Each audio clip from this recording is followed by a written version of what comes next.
Welcome to UPPSC मंथन। आज 4 सितंबर 2020 है और 4 सितंबर 2020 से रिलेटेड सारे मोस्ट इम्पॉर्टेंट करंट अफेयर को हम लोग पढ़ेंगे और उससे जुड़े हुए तथ्यों को भी समझेंगे।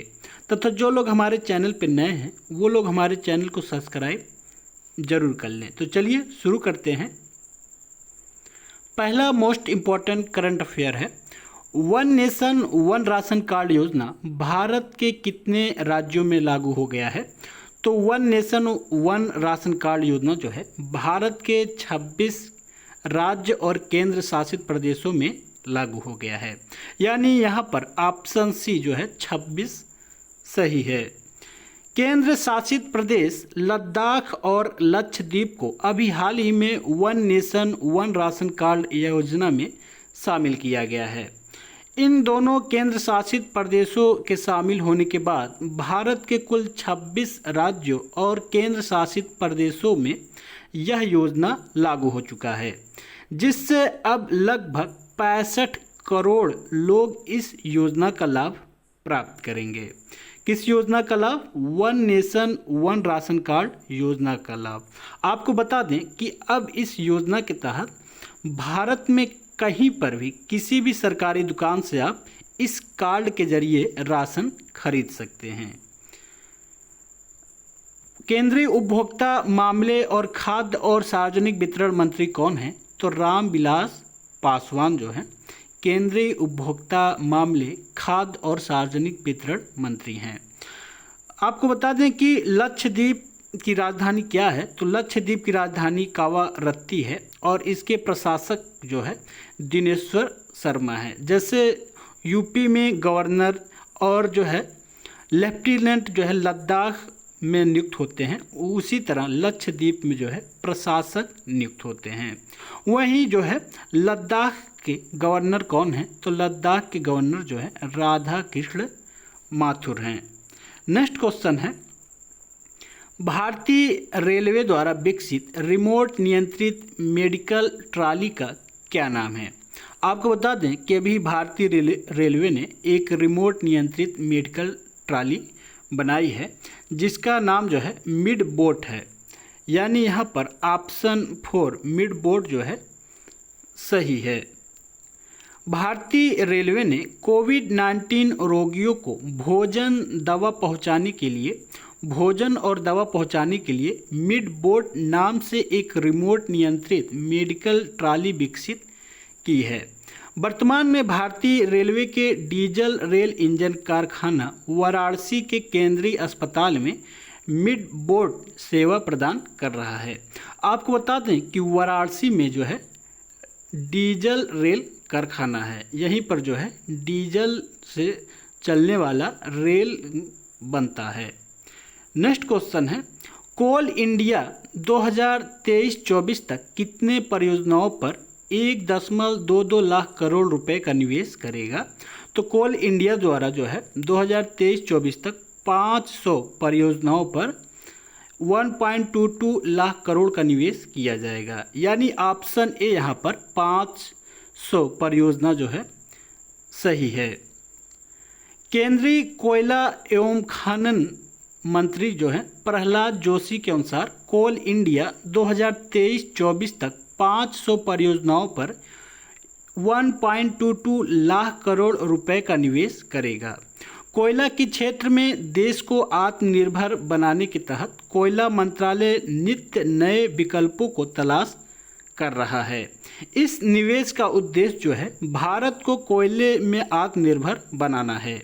यह 2023-24 तक 1 बिलियन टन का उत्पादन के लक्ष्य को हासिल करने में भी मदद करेगा। कोल इंडिया लिमिटेड को अगले 3 से 4 वर्षों में 14,200 करोड़ रुपए का निवेश करना है। नेक्स्ट क्वेश्चन है, केंद्रीय सरकार ने कश्मीरी, डोगरी, हिंदी, अंग्रेजी और किस भाषा को जम्मू कश्मीर की आधिकारिक भाषा के रूप में मंजूरी दी है? तो केंद्रीय सरकार ने उर्दू भाषा को जो है जम्मू कश्मीर की आधिकारिक भाषा के रूप में मंजूरी दी है। यानी यहाँ पर ऑप्शन ए उर्दू जो है सही है। केंद्रीय मंत्रिमंडल ने जम्मू कश्मीर के लिए राज्य भाषा विधेयक लाने की मंजूरी दे दी है। इसके तहत उर्दू और अंग्रेजी के अलावा अब कश्मीरी, डोगरी और हिंदी को भी इस केंद्र शासित प्रदेश की आधिकारिक भाषाओं की सूची में शामिल किया जाएगा। कश्मीरी और जम्मू कश्मीर में पहली बार राजभाषा का दर्जा मिलेगा। वहीं पहले से मान्यता प्राप्त उर्दू और अंग्रेजी राजभाषा के रूप में बनी रहेगी। राज्य के अधिकांश लोग डोगरी और कश्मीरी भाषा का प्रयोग करते हैं, लेकिन इन दोनों ही स्थानीय भाषाओं को राजभाषा का दर्जा नहीं दिया गया था। नेक्स्ट क्वेश्चन है, किस देश ने कैलाश मानसरोवर के पास सतह से हवा में मार करने वाली मिसाइल स्थापित की है? तो चीन ने ऐसा किया है। चीन ने जो है कैलाश मानसरोवर के पास जो है सतह से हवा में मार करने वाली मिसाइल को स्थापित किया है, यानी ऑप्शन ए यहाँ पर चीन सही है। चीन ने कैलाश मानसरोवर में एक झील के पास मिसाइल साइट का निर्माण किया है, जहां वो जमीन से हवा में मार करने वाली मिसाइल बना रहा है। यह झील कैलाश मानसरोवर का हिस्सा है। कैलाश पर्वत और मानसरोवर झील, जिसे आमतौर पर कैलाश मानसरोवर स्थल के रूप में जाना जाता है, कैलाश मानसरोवर के पास ही DF-21 नाम की मिसाइल तैनात की गई है। यह मध्यम रेंज की बैलिस्टिक मिसाइल है जो 2200 किलोमीटर की दूरी तक मार कर सकता है। नेक्स्ट क्वेश्चन है, हाल ही में छावनी कोविड योद्धा संरक्षण योजना जो है किसने शुरू की है? तो योद्धा संरक्षण योजना की शुरुआत जो है कैबिनेट मंत्री, केंद्रीय मंत्री राजनाथ सिंह ने की है, यानी ऑप्शन ए, ऑप्शन फर्स्ट यहाँ पर राजनाथ सिंह जो है सही है। रक्षा मंत्री राजनाथ सिंह ने पूरे भारत में सैन्य छावनी क्षेत्रों में काम करने वाले 10,000 से अधिक कर्मचारियों के लिए जीवन बीमा निगम LIC के माध्यम से एक समूह जीवन बीमा योजना छावनी कोविड योद्धा संरक्षण योजना का शुभारंभ किया है। रक्षा योजना और रक्षा संपदा महानिदेशालय द्वारा दिल्ली में भारत के चारों ओर 62 छावनियों में केंद्रीय प्रायोजित योजनाओं के कार्यान्वयन में सुधार के लिए आयोजित 2 दिवसीय वेबिनार के दौरान बीमा योजना का शुभारंभ किया गया है। नेक्स्ट क्वेश्चन है, द प्रेसिडेंशियल ईयर नामक पुस्तक को किसने लिखा है? तो द प्रेसिडेंशियल ईयर नामक पुस्तक को प्रणब मुखर्जी ने लिखा है, यानी ऑप्शन 4 यहाँ पर प्रणब मुखर्जी जो है सही है। प्रणब मुखर्जी की पुस्तक द प्रेसिडेंशियल ईयर्स 11 दिसंबर को उनकी जयंती पर जारी की जाएगी। यह एक अनोखा आत्मकथनात्मक खाता होगा जो पाठकों को अरुणाचल प्रदेश में राष्ट्रपति शासन लगाने से लेकर विमुद्रीकरण तक राष्ट्रपति भवन के कामकाज का विहंगम दृश्य देगा। इसे रूपा प्रकाशन ने प्रकाशित किया है। नेक्स्ट क्वेश्चन है, निम्नलिखित में से कौन सा देश इंडो पैसिफिक क्षेत्र में त्रिपक्षीय आपूर्ति श्रृंखला लचीलापन पहल शुरू करने के लिए सहमत हुआ है? तो यह जो है त्रिपक्षीय आपूर्ति श्रृंखला लचीलापन पहल जो है भारत, ऑस्ट्रेलिया और जापान के बीच शुरू किया गया है, यानी ऑप्शन फर्स्ट यहाँ पर भारत, ऑस्ट्रेलिया, जापान सही है। भारत, जापान और ऑस्ट्रेलिया ने भारत प्रशांत क्षेत्र में एक त्रिपक्षीय आपूर्ति श्रृंखला लचीलापन पहल शुरू करने पर सहमति व्यक्त की है।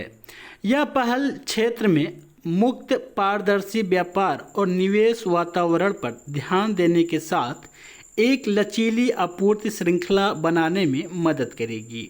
इस पहल का फैसला एक आभासी बैठक में किया गया, जिसमें ऑस्ट्रेलिया के व्यापार, पर्यटन और निवेश मंत्री सीनेटर साइमन वर्गिंघम, भारत के वाणिज्य और उद्योग मंत्री पीयूष गोयल और जापान के अर्थव्यवस्था और व्यापार और उद्योग मंत्री काजियामा हिरोशी शामिल थे। यह पहल जापान द्वारा प्रस्तावित की गई थी और इसका उद्देश्य चीन पर निर्भरता कम करना और व्यापार पे उसके प्रभुत्व का मुकाबला करना होगा है। नेक्स्ट क्वेश्चन है, किस मंत्रालय द्वारा water heroes share your stories प्रतियोगिता शुरू की गई है?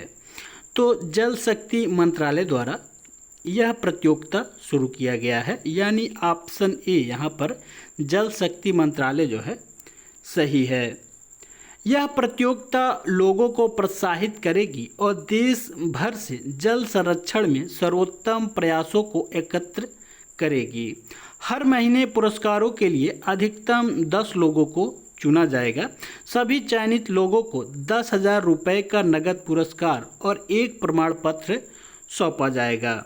इस प्रतियोगिता में भाग लेने के लिए सभी भागीदारी को 1 से 5 मिनट और 300 शब्दों के लेख और कुछ फोटोग्राफ सहित के विशेष वीडियो के माध्यम से जल संरक्षण पर अपनी सफलता की कहानी पोस्ट करनी होगी, जिसमें जल संसाधनों के संरक्षण तथा प्रबंधन की दिशा में किए गए प्रयासों और उल्लेखनीय योगदानों का वर्णन करना होगा। आपको बता दें कि जल शक्ति मंत्रालय के राज्य मंत्री कौन हैं? तो रतन लाल कटारिया हैं। नेक्स्ट क्वेश्चन है, कोयला क्षेत्र में हरित पहलों के लिए केंद्र सरकार द्वारा गठित संचालन समिति के अध्यक्ष कौन हैं? तो केंद्र सरकार द्वारा गठित संचालन समिति के अध्यक्ष जो हैं वीके सारस्वत हैं, यानी ऑप्शन 2 यहाँ पर वीके सारस्वत सही है। कोयला और खनन मंत्रालय ने कोयला गैसीकरण और द्रवीकरण पर एक वेबिनार का आयोजन किया है। इसे केंद्रीय कोयला और खनन मंत्री प्रहलाद जोशी, अनिल कुमार जैन सचिव कोयला और डॉक्टर विजय कुमार सारस्वत सदस्य नीति आयोग द्वारा संबोधित किया गया था। इस वेबिनार के पीछे का उद्देश्य जो है 2030 तक 100 मिलियन टन कोयला गैसीकरण लक्ष्य को प्राप्त करने के लिए रोड मैप पर चर्चा करना था, जिसमें 4 लाख करोड़ रुपए से अधिक का निवेश करना था। नेक्स्ट क्वेश्चन है, डॉक्टर द्वारकानाथ कोटनिस की कांस्य प्रतिमा का अनावरण किस देश ने किया है? तो डॉक्टर द्वारकानाथ कोटिनस की जो है कांस्य प्रतिमा का अनावरण जो है चीन ने किया है, यानी ऑप्शन 4 यहाँ पर चीन सही है। भारतीय डॉक्टर द्वारकानाथ कोटनिस की कांस्य प्रतिमा जो अपने संस्थापक माओ जेडोंग और द्वितीय विश्व युद्ध की अगुवाई में चीनी क्रांति के दौरान अपने योगदान के लिए चीन में प्रतिष्ठित है। इनका अनावरण अगले महीने उत्तरी चीन के एक मेडिकल स्कूल के बाहर किया जाएगा।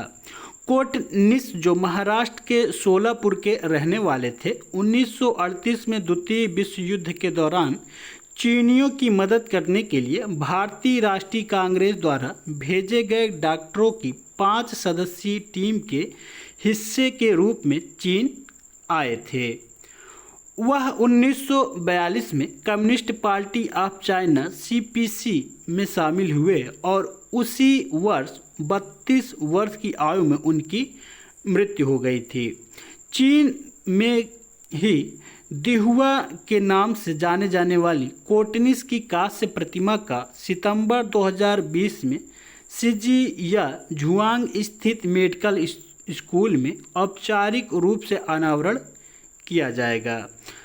ये था आज का हमारा प्रमुख मोस्ट इम्पॉर्टेंट करंट अफेयर। हमारे इस वीडियो को अधिक से अधिक लाइक, शेयर और कमेंट करें, और जो लोग नए हैं वो लोग हमारे चैनल को सब्सक्राइब करें।